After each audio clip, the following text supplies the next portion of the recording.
The crystalline spires of the Aetherian Central Observatory pierced the lavender sky like fingers reaching for the stars. Inside the vast complex, Chief Observer Naira Val-Din stood motionless before the quantum visualization array, her translucent skin pulsing with waves of deep purple, the Aetherian expression of profound distress.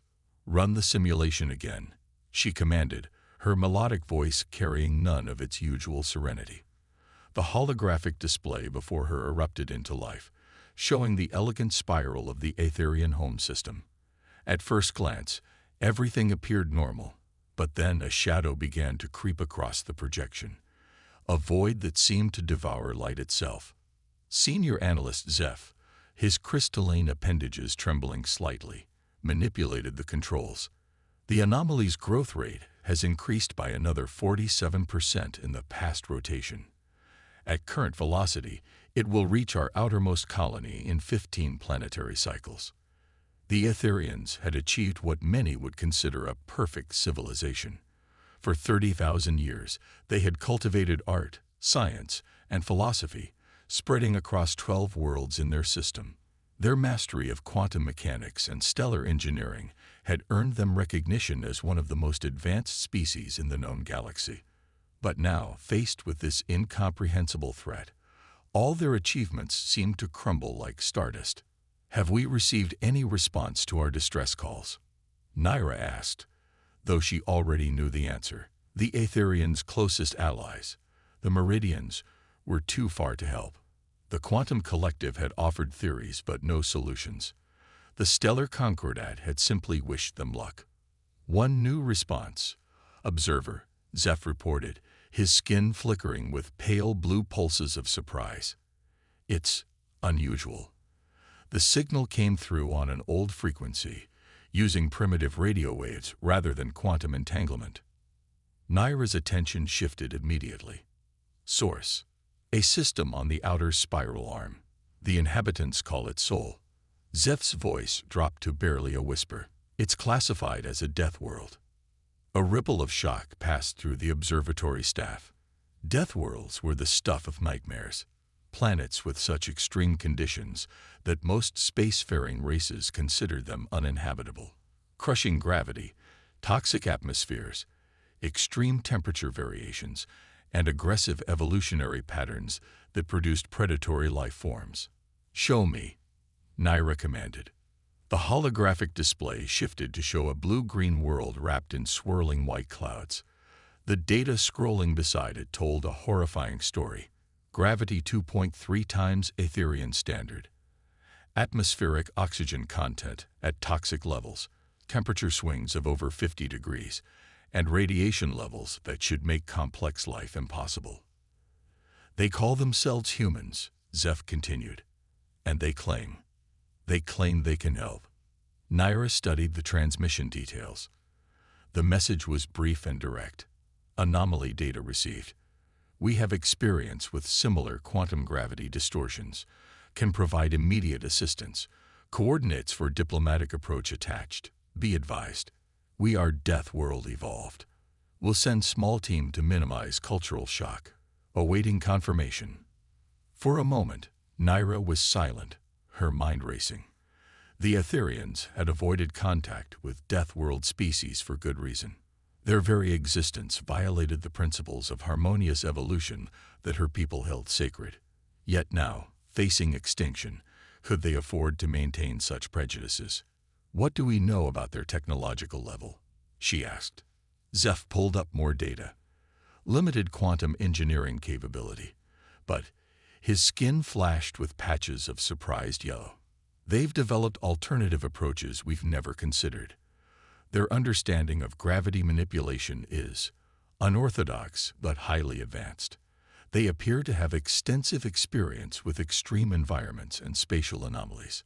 Of course they would, Naira thought. A species that evolved on a death world would have to master such forces simply to reach the stars. Their very survival would depend on understanding and controlling the hostile forces around them. "Send them confirmation," she decided. "But first, call an emergency session of the High Council. They need to understand what we're inviting into our space." As the staff rushed to comply, Naira turned back to the main display, watching the creeping shadow that threatened her civilization. The Etherians had always seen themselves as mentors to younger species, guiding them toward enlightenment and harmony. The idea of asking for help from Deathworlders, beings they had long dismissed as too primitive and violent to join galactic society, struck at the very core of their cultural identity. But as she studied the human transmission again, something in its directness, its immediate offer of help without negotiation or conditions, stirred an unfamiliar emotion in her. Their message hadn't contained the flowery diplomatic language or philosophical discourse typical of interstellar communications. They had simply seen a civilization in need and offered their assistance. Perhaps, Naira reflected, there was something to learn from these humans after all. If they survived this crisis, it might be time for the Etherians to reevaluate their place in the galaxy. Sometimes the most profound wisdom could come from the most unexpected sources, even from creatures who had evolved in conditions that the Etherians considered hell itself. "Zeph," she called out, "prepare all our data on the anomaly for transmission to the humans. And," she hesitated for a moment, "begin adapting the environmental controls in the diplomatic section. Our guests will need their Deathworld conditions to function." As her staff began the preparations, Naira watched the stars through the observatory's crystal dome. Somewhere out there, on a planet that would kill an Etherian in minutes, beings they had long dismissed as savages were preparing to come to their rescue. The universe, it seemed, had a sense of irony after all. The arrival of the human vessel UNSS Dauntless sent ripples of both fear and fascination through the Etherian Central Observatory. Unlike the sleek, crystalline ships of the Etherian fleet, the human craft resembled a hybrid between a fortress and a scientific vessel. Its hull bore the scars of previous encounters with spatial anomalies, each mark telling a story of survival. Commander Sarah Chen stood at the airlock, conducting final checks on her environmental suit. Behind her, Dr. Marcus Rodriguez, Chief Science Officer, and Lieutenant James Corey, Engineering Specialist, performed their own preparations. They represented humanity's best combination of scientific expertise and practical experience with quantum gravity anomalies. "Remember," Sarah addressed her team, "we're here to help, not to intimidate. The Etherians are a Class 3 civilization, highly advanced in theoretical sciences, but evolved in a low-stress environment. Our mere presence will be unsettling for them." The airlock cycled, and the human team stepped into their first encounter with the Etherians. Chief Observer Naira Val-Din waited with her delegation, their translucent bodies emanating waves of nervous color despite their diplomatic training. The humans' environmental suits, necessary in the thin atmosphere of the observatory, made them look even more imposing to the delicate aliens. Sarah removed her helmet, revealing a reassuring smile. "Chief Observer Val-Din, I'm Commander Chen of the UNSS Dauntless. We came as soon as we received your distress signal." Naira's skin rippled with surprised purple at the human's graceful diplomacy. "Commander, your swift response honors us, though I must admit we were uncertain about requesting help from a Deathworld species." "We get that a lot," Sarah replied with a light chuckle that made several Etherians step back in surprise. "But sometimes the harshest environments breed the most effective solutions. Dr. Rodriguez has already begun analyzing your data on the anomaly." Marcus stepped forward, his tablet displaying complex calculations. "The quantum signature is familiar. We've encountered similar phenomena in the Carina Nebula during our early expansion. It's what we call a gravity well cascade, essentially a runaway reaction in the fabric of space-time." The Etherian scientists crowded around, their initial fear forgotten in the face of scientific discourse. Lieutenant Corey used his tablet to project a holographic model of the anomaly, and the observatory's main chamber filled with swirling patterns of light and darkness. "Your conventional approaches haven't worked because you're trying to counter the anomaly with pure energy," James explained. "But on Earth, we learned early that sometimes you have to work with natural forces rather than against them. It's how we survived our first tsunamis, hurricanes, and earthquakes." Naira's skin pulsed with curious blue patterns. You speak of your death world as if its dangers were teachers. That's exactly what they were, Sarah confirmed. Every disaster taught us something new. Every challenge forced us to innovate. Your civilization mastered the stars through careful study and gradual progress. We had to master them just to survive. The humans' demonstration continued, with Marcus and James explaining their proposed solution. Instead of trying to stop or deflect the quantum anomaly, they suggested creating a controlled gravity well that would guide it into a specific path, essentially using its own energy to direct it away from populated systems. It's similar to how we deal with hurricanes back home, James explained. You can't stop them, but you can influence their path if you understand the underlying forces. The Aetherian scientists' colors shifted rapidly between amazement and skepticism. Their own approach to physics had always focused on control and containment. The idea of working with a destructive force rather than against it seemed counterintuitive to their entire philosophy. The plan is not without risk, Sarah acknowledged, addressing the unspoken concerns she saw in the Aetherians' color patterns. We'll need to position gravity well generators at specific points around your system.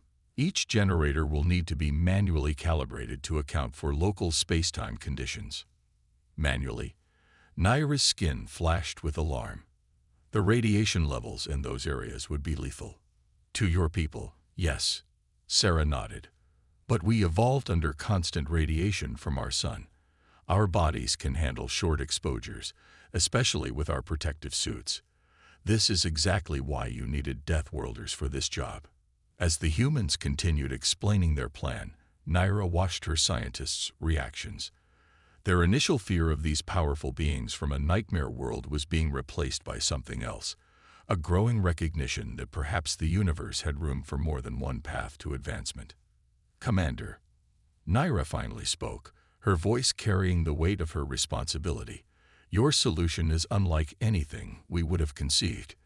It goes against our traditional understanding of how to approach such problems. And yet, I find myself believing it might work. Sarah smiled again, and this time the Aetherians didn't flinch. Different problems require different perspectives, Chief Observer. Your people have achieved amazing things through harmony and careful progress. We achieved our progress through struggle and adaptation.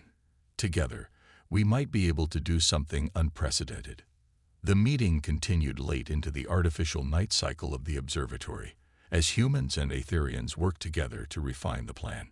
The humans brought their practical experience with extreme conditions and their intuitive understanding of chaos theory, while the Aetherians contributed their advanced quantum mathematics and precise engineering capabilities. As Naira watched the collaboration unfold, she realized that this crisis might lead to more than just the salvation of her people. Perhaps it would also bridge a gap between two very different paths of evolution, proving that the galaxy's diversity was not a weakness, but its greatest strength. The void between the stars burned with quantum fire. Commander Sarah Chen watched from the bridge of the UNSS Dauntless as another wave of gravitational distortions rippled through space, twisting light into impossible patterns. Beside her, Chief Observer Naira's translucent form pulsed with anxious colors. Generator 1 is at 40% capacity, Lieutenant Curry reported from his station. The first of their gravity well generators had been positioned at the edge of the Aetherian system, a massive piece of human engineering married to Aetherian quantum technology. The gravitational lens is forming exactly as predicted. 3 more generators waited in the Dauntless's cargo hold, each one representing humanity's best attempt to merge their practical understanding of extreme forces with Aetherian theoretical precision. The plan was ambitious: create a controlled network of gravity wells that would redirect the quantum anomaly away from populated space. The anomaly's reaction to the first generator is unexpected, Dr. Rodriguez announced, his eyes fixed on the quantum readings. It's not just being deflected. It's actually changing its internal structure. Naira moved to examine the data, her crystalline appendages trembling slightly. These patterns, they're not random. Marcus, look at the quantum signature. The human scientist leaned in, his eyes widening. It's adapting. Sarah, we're not dealing with a natural phenomenon. This thing is artificial. A tense silence fell over the bridge. Sarah's mind raced through the implications. If the anomaly was artificial, it meant someone or something had created it. More importantly, it meant their original plan might need serious revision. Bring up the historical records, Sarah ordered.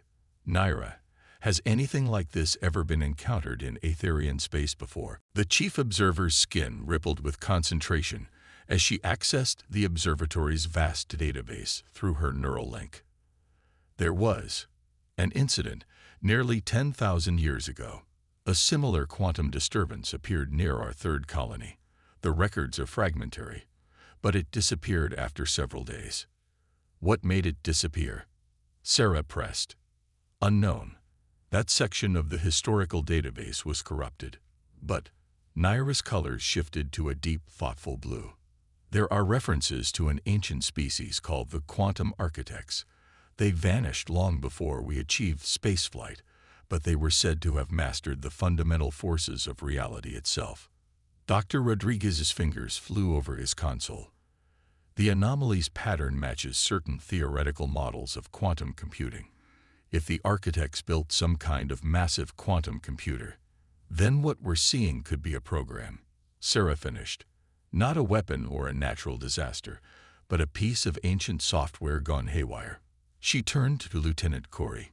James, could we use the generators to communicate with it instead of just redirecting it? The engineer frowned in concentration. Maybe. The generators create controlled distortions in spacetime. If this thing is some kind of quantum computer, we might be able to use gravitational waves as a form of input, but it would be incredibly dangerous. One wrong calculation, and we could accelerate the anomaly's growth instead of controlling it. More dangerous than letting it consume the entire Aetherian system. Sarah asked rhetorically. Naira, what do your people know about the quantum architect's communication methods?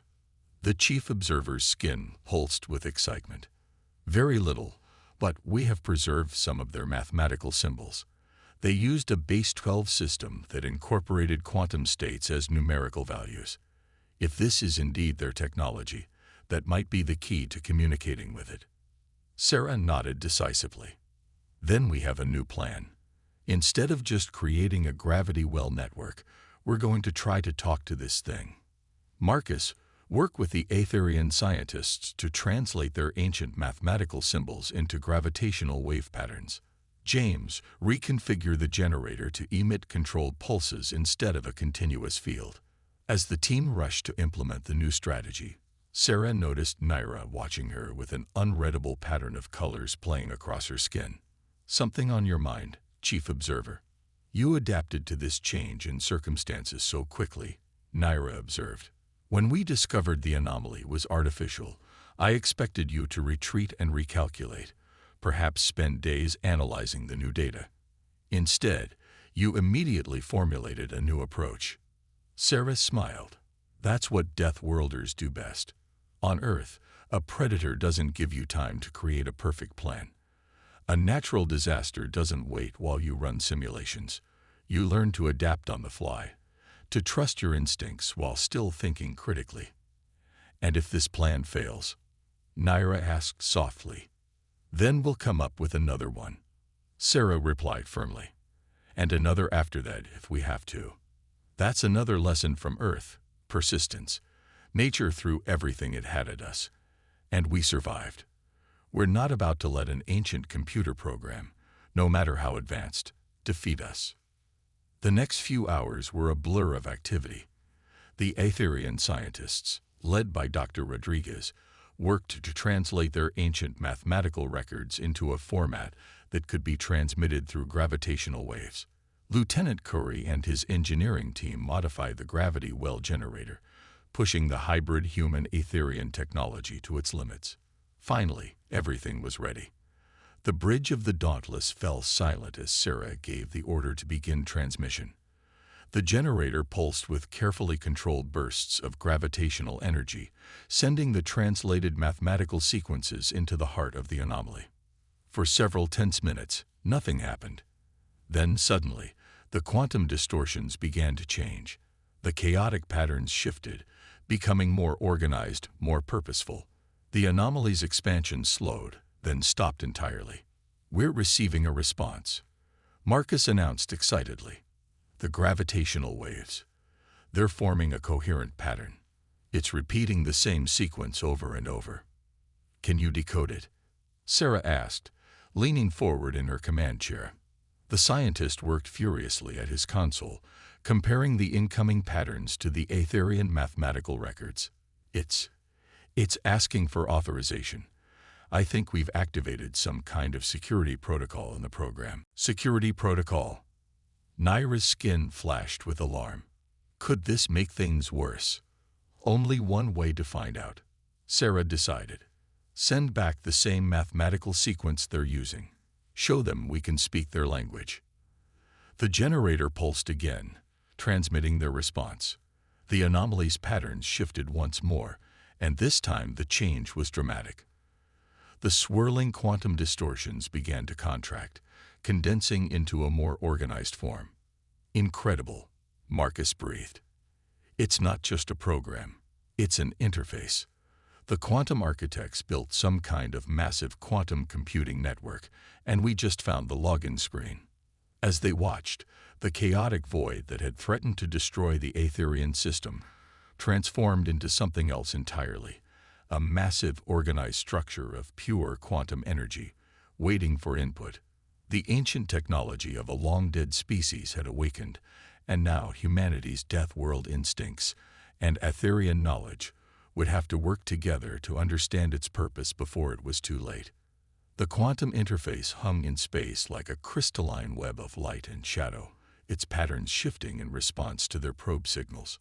On the bridge of the UNSS Dauntless, Dr. Marcus Rodriguez worked frantically to decipher the streams of data flowing through their modified gravity well generator.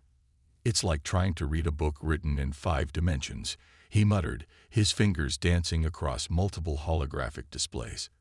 "Every time we think we understand one layer of the code, we find 3 more beneath it." Commander Sarah Chen watched the main viewport with growing concern. While the immediate threat of system-wide destruction had been averted, the quantum architect's interface was proving to be far more complex than anyone had anticipated. More worryingly, power readings from the ancient system were steadily increasing. "Energy spike," Lieutenant Corey called out suddenly. "The interface is drawing power from somewhere. And it's not our generator." Naira's crystalline form flickered with alarm patterns. "Impossible. There are no power sources in this sector capable of." She trailed off as new data scrolled across her neural link display. "By the first light. It's drawing energy directly from subspace." Sarah's combat instincts, honed on humanity's death world, screamed a warning. Marcus shut down the connection. Now. But before he could react, the quantum interface pulsed with blinding intensity. A wave of gravitational distortion rippled through space, causing the Dauntless's artificial gravity to fluctuate wildly. The human crew, adapted to Earth's crushing gravity, maintained their footing, but the Aetherian scientists were thrown off balance. "The interface isn't just accepting our inputs," Marcus reported, his voice tight with concentration. "It's actively scanning our systems, our ship, even our biological signatures. It's trying to understand us." Sarah helped Naira back to her feet, noting how the chief observer's skin rippled with a complex pattern she hadn't seen before. "What is it, Naira? You've realized something." The legends, Naira's voice was barely a whisper. The quantum architects weren't just masters of space-time. They were said to be searchers, explorers of reality itself. They vanished because they were looking for something. A new series of symbols appeared in the quantum interface, more complex than anything they'd seen before. Marcus's eyes widened as he studied them. This is different. The mathematical patterns, they're not just code anymore. They're forming some kind of narrative structure. They're telling us a story, Sarah realized. "Naira, can your neural link interface with our translation system? We need your people's historical knowledge to understand this." The chief observer hesitated only a moment before extending her crystalline appendages toward the human console. The connection was awkward. Aetherian neural technology had never been designed to interface with human systems, but it worked. As Naira's vast knowledge of Aetherian history merged with the human translation algorithms, the ancient symbols began to take on new meaning. The story they told was both magnificent and terrifying. The quantum architects had been among the first species to achieve sentience in the galaxy, evolving on a world that no longer existed. They had mastered the fundamental forces of reality, building a civilization that spanned dimensions. But they had discovered something that changed everything. The universe was not natural. Reality itself showed signs of artificial construction. They built this network, Marcus breathed, reading the translated data, not as a weapon or a computer, but as a tool to investigate the nature of reality itself. They were trying to peek behind the curtain of existence. And something went wrong, Sarah concluded. The system was abandoned, left to run on automatic for millennia until it began to malfunction. That's what created the anomaly we detected. Naira's colors shifted to deep purple. But why is it active now? Why did it respond to our attempts to communicate? Before anyone could answer, the interface pulsed again. New symbols appeared, but these were different, simpler, more direct. A message. Seekers found. Marcus translated. Critical mass of intelligence types achieved, beginning primary protocol activation.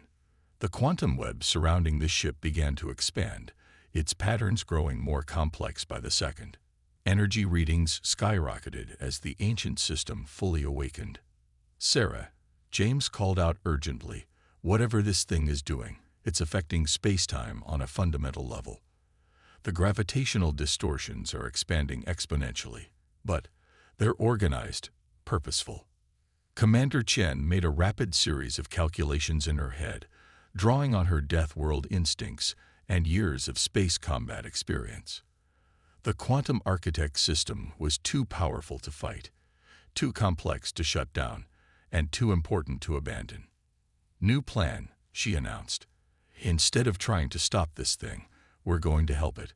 The architects were looking for something, and their system just identified us, the combination of human and Aetherian intelligence, as suitable candidates to continue their search." "Commander," Naira's skin pulsed with concern, "you're suggesting we actively participate in an alien protocol that could alter the fundamental nature of space-time."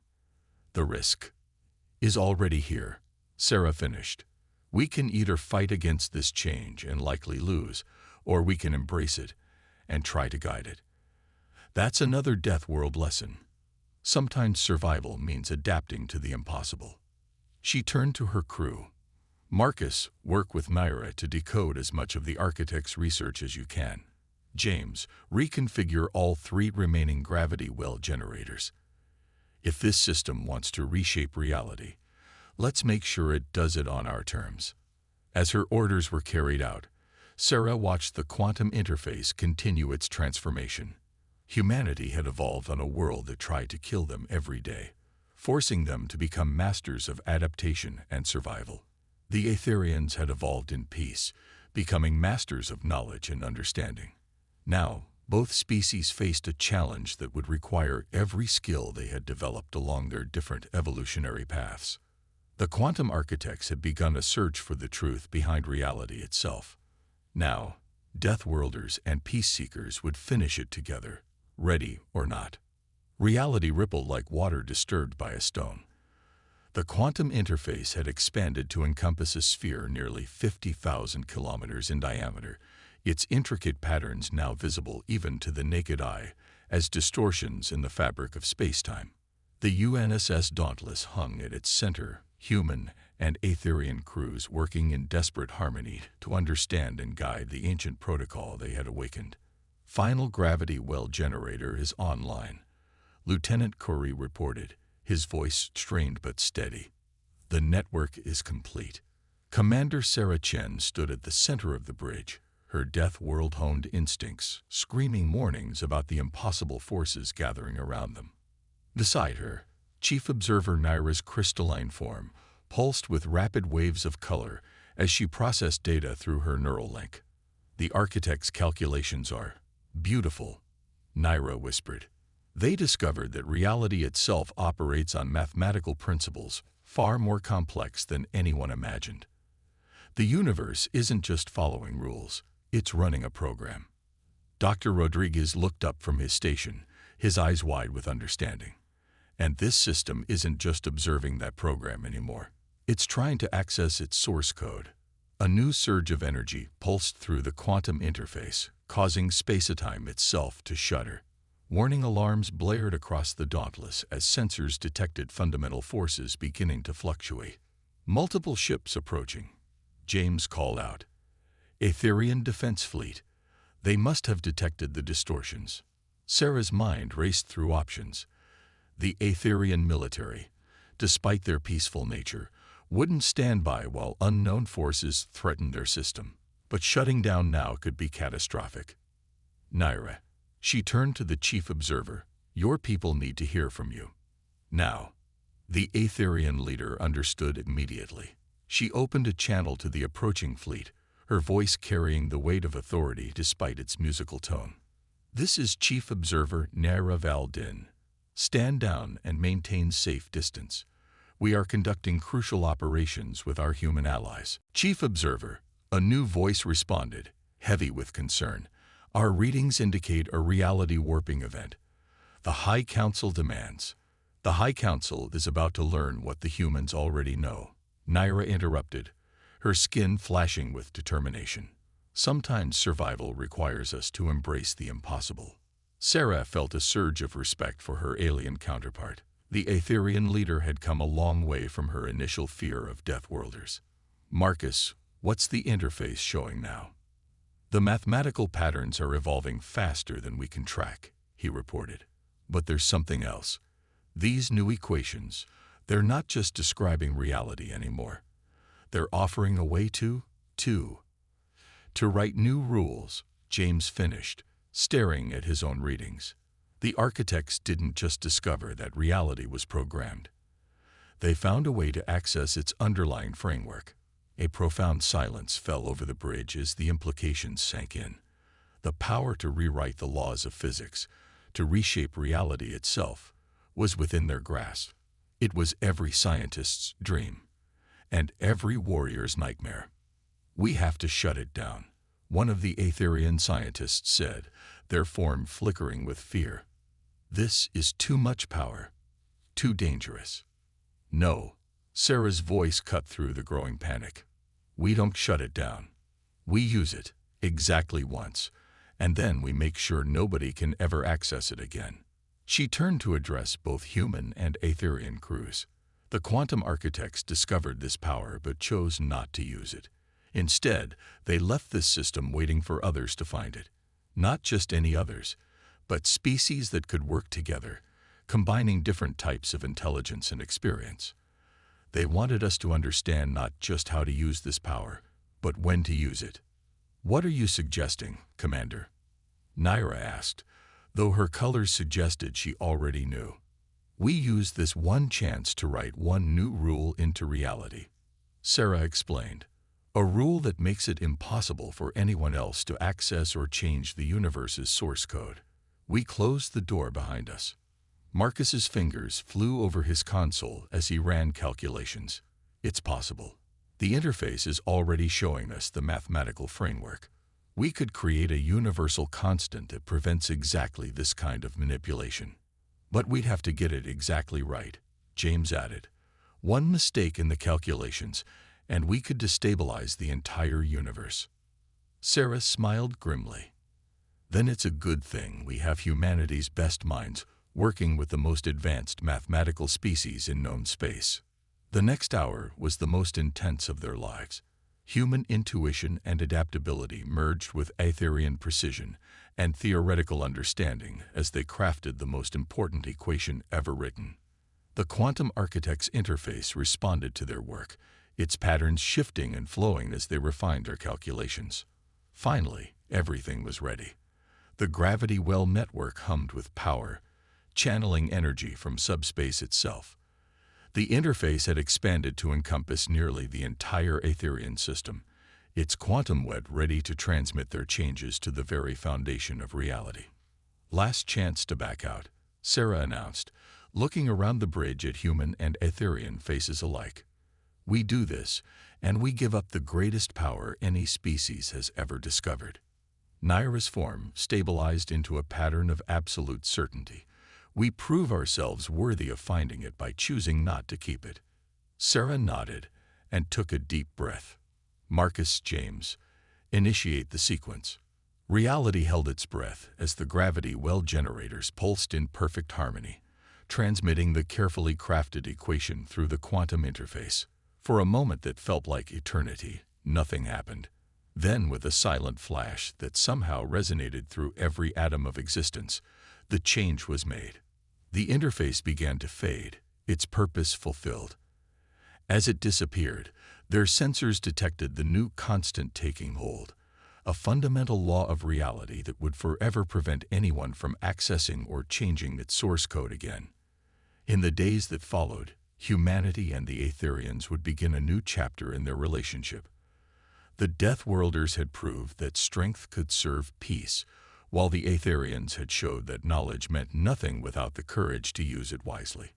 But in that moment on the bridge, as the last traces of the Quantum Architect's legacy faded away, Commander Sarah Chen simply smiled at Chief Observer Nera Valdin. Deathworlder and Peace Seeker, two products of radically different evolutionary paths, had found something greater than the power to reshape reality. They had found trust in each other. The universe's source code was now forever hidden, but its greatest message had been received. Sometimes the most important discoveries aren't about finding power, but about knowing when to let it go.